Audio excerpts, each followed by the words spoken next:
Nakagraduate na ako. Siyempre, iba naman yung gusto ko. At yung gusto ko na yon ay mag-iisang labi.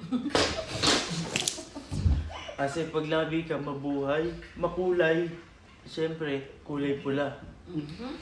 Siyempre, sa likod ng aking pagiging labi, dapat may isa rin mukha akong pera.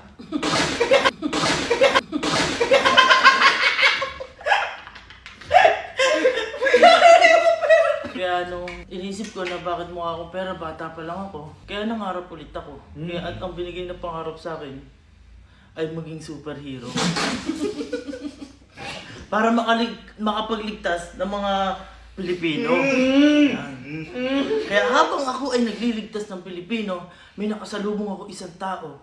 At ang sabi niya sa akin, kailangan kong maging ubas. Para sama